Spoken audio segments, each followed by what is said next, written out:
¿Qué te viene a la cabeza si yo te digo que estoy en Mongolia? Seguramente lo primero que te llegue sea la película de Mulan, esa lucha entre chinos y mongoles. Te vendrá seguramente Gengis Khan. Pero cuando ves la película de Mulan, ¿realmente Mulan era tan buena como pensamos? ¿No sería la villana de la película? Ahí no aparece Gengis Khan, pero sí uno de sus generales, que es enviado para a toda costa acabar con ella y con todos esos hombres. Hemos estado en China, ahora estamos en Mongolia y sinceramente llego a una conclusión. Yo creo que ahora mismo, si me veo esa película, animo con todo mi corazón a los mongoles. Sí, voy con ellos, totalmente. Y es que cuando uno lee un poquito de historia, se da cuenta que los mongoles molan y mucho, y que Gengis Khan lo revolucionó todo. Llevamos ya 3 días recorriendo el Gobi y haciendo vida nómada. Eso sí, ni de coña, para nada parecido a lo que tuvo que vivir Gengis Khan. Temujin para los colegas. Y es que se llamaba Temujin y Gengis Khan es el título, el jefazo. Pero esto de quedarse en una yurta, ¿es algo moderno? ¿De dónde viene? ¿Se lleva mucho la vida nómada? ¿Es algo demasiado antiguo? Pues en este vídeo quiero hablar un poquito de la historia, de por qué estamos en este país, por qué lo hemos elegido, cuál ha sido el motivo por el que hoy estemos recorriendo por 3er día el desierto del Gobi. Venga, vamos allá. Creo que todo lo que es vida nómada sería mejor explicarlo aquí. Pero primero quiero explicar cómo es el pueblo nómada actual. Así que vamos a explicar unas cuantas curiosidades dentro de una de esas yurtas. Y vamos allá con unas curiosidades sobre el pueblo nómada. La importancia de los ger o yurtas. Estas tiendas circulares soportan climas extremos. Pueden llegar a soportar los menos 40 grados. Y son muy fáciles de transportar y también de montar y desmontar. Pero no tanto como el iglú de 5 segundos que se vende en el Decathlon. Eso seguro que no. Los mongoles crían caballos desde hace miles de años. De ahí la importancia que tienen los caballos para su sociedad. Y es que aquí la gente sabe montar desde muy joven.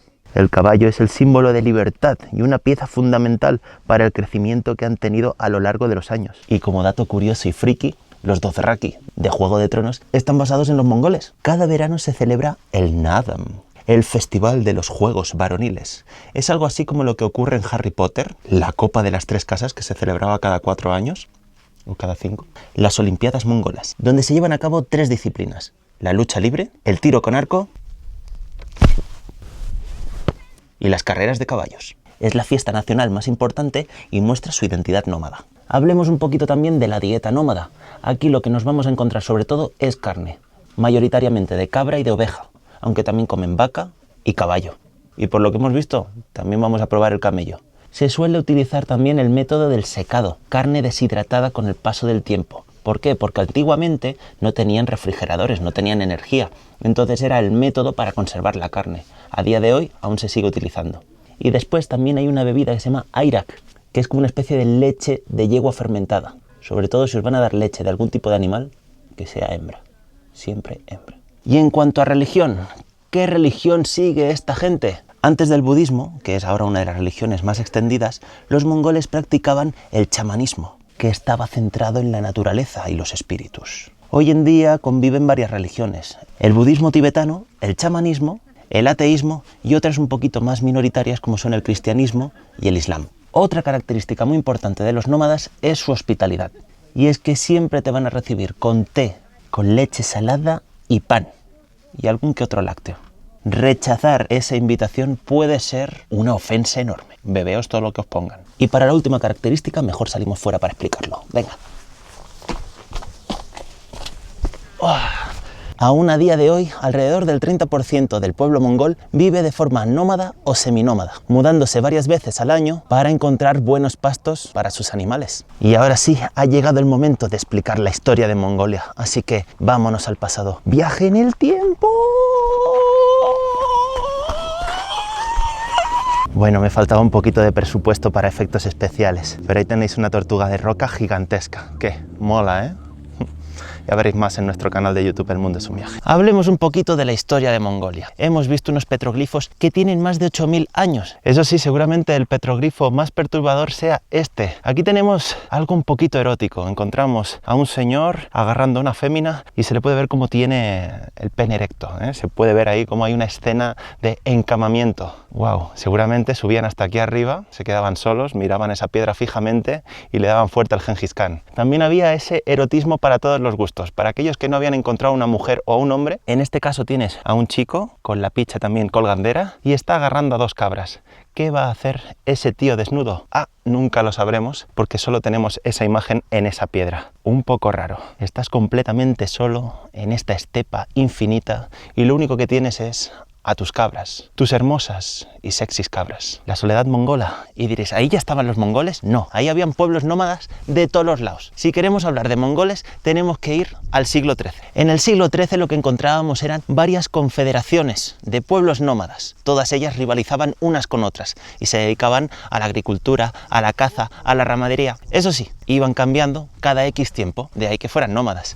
Si se encontraban con otro grupo, habían 2 opciones, llevarse bien e intercambiar bienes, o por ejemplo, matarse y quedarse con los caballos y las hembras, que venía siendo pues un poco lo que ocurría en aquella época. Esa época estuvo marcada por la vida en esta estepa y sobre todo por las guerras y batallas constantes entre estas diferentes confederaciones. Pero hubo un momento en el que todo cambió, con el nacimiento de Gengis Khan. Bueno, realmente no era Gengis Khan aún, era conocido como Temujin. De 1162 a 1227, Gengis Khan estuvo dando guerra. Bueno, realmente en los primeros años no, porque ahí era Temujin, un chavalillo muy chiquitín, arrimado y todo. Poco a poco llegó a una conclusión. Tenía que conquistar el resto de tribus, unificarlas, y ahí fue cuando Temujin se ganó el título de Gengis Khan. Recordad que fue el mismísimo Gengis Khan, Temujin, el que consiguió unificar a todas esas confederaciones tribales que luchaban entre ellas. Pero eso sí, después sus hijos, sus nietos, siguieron dando guerra y crear así el imperio más grande, terrestre en este caso,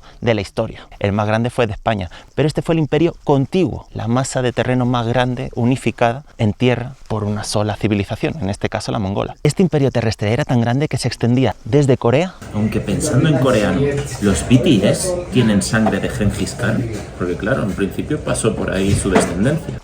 Hasta Europa del Este. Enorme. Y todo este periodo fue denominado el periodo del Imperio Mongol, uno de los más grandes del mundo, del siglo XIII al siglo XIV. Como dato friki, si habéis visto la serie de Marco Polo... Y aquí detrás tenemos a Marco Polo, uno de los primeros influencers de viaje. Sí, tal y como escucháis, y es que escribió un libro donde hablaba de su paso por Mongolia y China, de ese contacto que tuvo con el nieto de Gengis Khan. Pero una cosa le voy a decir yo a Marco Polo. Tú no sabes lo que llevo yo recorrido, Marco Polo. Sinceramente ha sido toda una locura.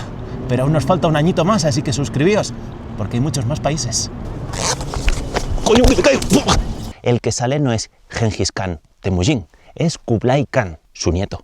Sucesores como Kublai Khan consiguieron conquistar China. Gengis Khan, Temujin, fue un artista en cuanto a la guerra. El tío revolucionó las formas de batallar, las formas de hacer guerra e incluso introdujo el espionaje. Nunca se había hecho eso, él lo hizo. Sí, colaba espías en otras confederaciones tribales para luego ponerlos en su contra y derrocarlos desde dentro. Este tío era una auténtica máquina. Y ojo, que también utilizó el terror psicológico. Ese tío era un rebuscado. Fue un auténtico revolucionario. Y es que introdujo técnicas que no se habían llevado a cabo nunca, como por ejemplo la caballería ligera, que aquí ya veis que tienen unos caballos más chiquiticos, pero son muy resistentes. Y si me preguntáis a día de hoy, ¿por qué habéis venido a Mongolia? Sin lugar a dudas, por Gengis Khan. Qué grande era este tío. Solo puedo llegar a una conclusión. Gengis Khan tenía el culo sucio. Mira cómo te mira Gengis. Qué cara de mala hostia. Y por cierto, otra cosa tengo que explicar, y es que cuando murió Gengis Khan, sus hijos, sus hijas, todos liaron un pipote para ver quién era el heredero. Así que poco a poco ese imperio mongol se fue debilitando. Y es que había mucha guerra interna, mucha guerra civil. El nieto Kublai Khan llegó a conquistar China, empezando así la dinastía Yuan. Pero eso sí, ya todo se estaba dividiendo en diferentes kanatos. El imperio estaba bastante hecho polvo, cosa que aprovecharon los chinos de la dinastía Qing para contraatacar. Y ahora hablemos de lo que ocurrió entre el siglo XIV y el XIX, el peor para los mongoles. ¡Que vienen los chinos! ¡Nos comen los chinos nos comen! Tendría que haber ido a un restaurante chino, no un coreano. Y es que aquí la dinastía Yuan cayó a manos de la dinastía Qing, los chinos. Y es cuando Mongolia se integra dentro de lo que es la dinastía Qing y pasa a formar parte de China. ¡Mulan, eres horrible! No, hombre, no, Mulan ya había ocurrido. De hecho, aquí Mulan yo creo que ya... Y en este momento ya entraríamos en una parte de la historia que ya no ocurriría tanto aquí y nos tendríamos que ir más a lo que es la capital. Volvemos para allá. Ulan Bator, let's go. ¿Por dónde íbamos? Ah, sí, Mongolia había sido incorporada en el Imperio Qing del siglo XVII al 1911. Estamos en ese momento de la historia en el que Mongolia forma parte de China, en el que la dinastía Qing es la que reina. Eso sí, poco a poco se va a ir debilitando y va a ser en el siglo XX cuando Mongolia va a declarar su independencia. Independencia. Pero obviamente los chinos van a intentar recuperarla. Los chinos, nos comen los chinos, nos comen los chinos nos comen. Pero no pudieron. Y es que Mongolia tenía un aliado que le salió un poquito rana. Ese aliado era la Unión Soviética. ¡Comunismo! Así que en 1921 Mongolia se consolidó como un estado comunista más, aliado de Moscú. Vamos, de la Unión Soviética. En 1924, 3 añitos después, se fundó la República Popular de Mongolia, que fue la segunda república comunista después de la URSS. Independencia. Durante este periodo hubo una fuerte represión religiosa y cultural, pero también hubo modernización y una educación masiva. No hay mal que por bien no venga. Por aquí no se pusieron a hacer pantanos, pero sí que le dieron caña a lo que es la energía nuclear. Y ahora sigamos con la Mongolia más moderna. Mira qué moderno. Finalmente, con la caída de la URSS, Mongolia en 1990 adopta otro sistema político diferente. Un sistema democrático y multipartidista. ¡Democracia! A día de hoy es el país densamente menos poblado del mundo, y es que tienen una vasta extensión de tierra, pero toda esa población se concentra aquí, en Ulan Bator. Y como dato curioso que ya habéis podido ver en este otro vídeo, aquí aún siguen habiendo nómadas, y es que el 30% de su población sigue llevando a cabo esa vida de nómada o seminómada. Si queréis saber cómo es vivir como uno de ellos, os recomiendo este vídeo. Ya hemos visto lo que es un poquito la vida nómada, eso sí, se vienen más vídeos, tanto en nuestro canal principal, El Mundo es un Viaje, como en este. ¡Suscribíos! Que nos vemos en próximas aventuras. Gengis Khan.